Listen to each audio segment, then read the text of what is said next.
All right, so with our controllers, we have two different styles of sample vessels. We have our professional series, which is the acrylic block with the rotary flow sensor. It has a pinwheel in there. That's what senses the water flow going through this vessel.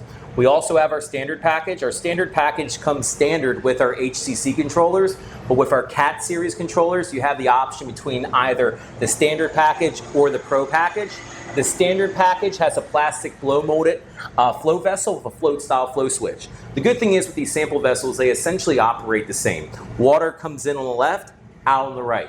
All right, so this is your influent, this is your effluent. Same thing here, influent, effluent. Then you have your center valve that's served as your sample line.